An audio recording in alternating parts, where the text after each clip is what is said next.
With the ongoing conflict in the Middle East, Neighborhood TV spoke one-on-one with Leslie Anderson, who serves as the executive director of the Jewish Community Relations Council of Atlanta.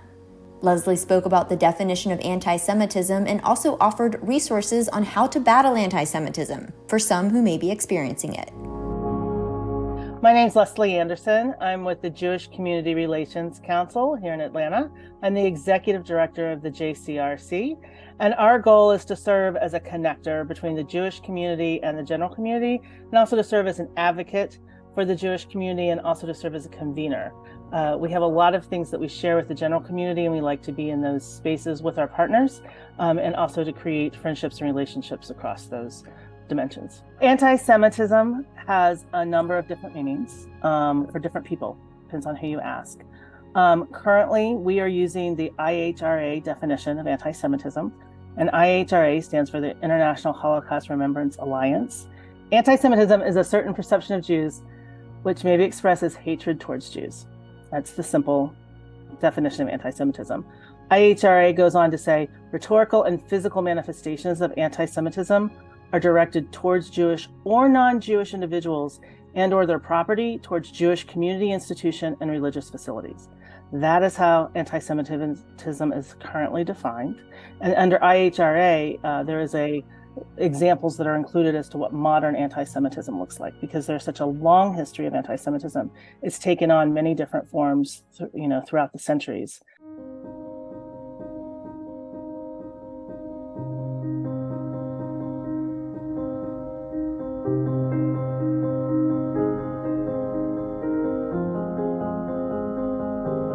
Here in Georgia, I think what's happening is similar to what's happening in other places across the U.S., that oftentimes when there is a conflict in Israel, you often see a reflective rise in anti-Semitism here in the U.S. Unfortunately, there are a lot of tropes and lies about Jews that people harbor.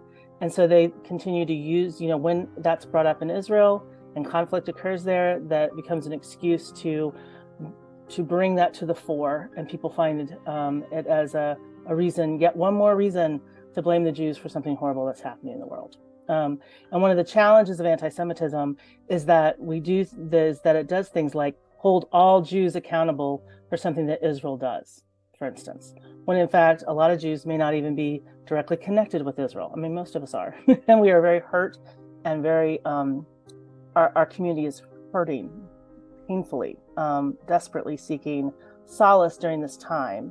And at the same time, when people assume that all Jews are responsible for what happens in Israel, that would be a form of, that's where it kind of crosses the line in terms of making broad assumptions.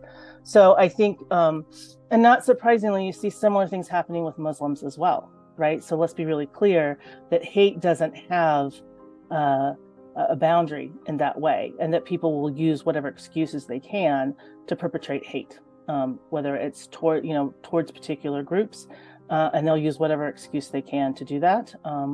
And that's where we see the uptick in anti-Semitism and you'll see sometimes we've had flyers, we've had swastikas in schools and on dorms, we've had of Jewish fraternities, we've had additional flyers going out, white supremacist flyers.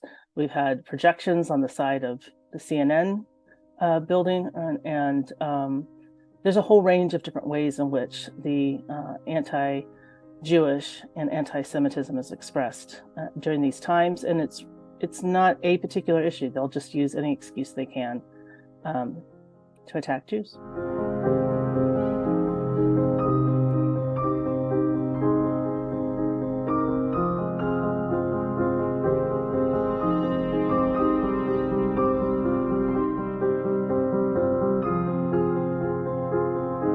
Well, we are doing some outreach to the school districts in regards to some ways that they can support kids who are experiencing any rise in anti-Semitism in their K through 12 schools. I think the first thing they need to do is they need to notify their school counselor and obviously let their parents know. ADL, the Anti-Defamation League, has a fantastic resource available for how to talk to your kids. The Jewish Family and Career Services also has an open line right now for any family members or kids or anybody in the Jewish community that's struggling with the anti-Semitism particularly, or struggling with feelings that's coming out of the issues taking place in Israel. Because those issues are often discussed in current events, it can also be somewhat traumatizing for the kids, again, for both Muslims and for Jews, particularly when all these conversations become generalized and politicized. So I think one of the things that we can do best for our children is to reduce the politicization and division when discussing the war, and recognizing that they need to deal with facts, and that children need to seek out support and they deserve to have support in their schools. And we also have the community resources available to them. Unfortunately, the issue of debate around the Palestine and Israel war has created very, very tense and hurtful environments on college campuses. And I need to be very clear that anti-Semitism is not just related to Israel, but that Israel often triggers anti-Semitic responses. And so in this case, it's a perfect example of that. And really the people who have been dealing most effectively with that is Hillels of Georgia, led by Rabbi Larry Cernovitz. They have a number of programs. They're also working with the American Jewish Committee, or AJC, to have conversations with both parents and students across Georgia at the different college campuses through Zoom meetings, et cetera, to provide a space of support and discussion, so that when these college students are up against really verbal attacks and seeming some of the conversation that's had on campus feels dismissive and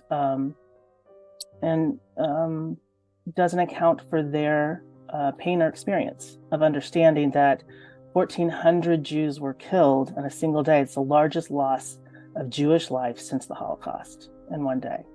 That is heartbreaking. And many of those students have family and friends that are connected in a very personal way.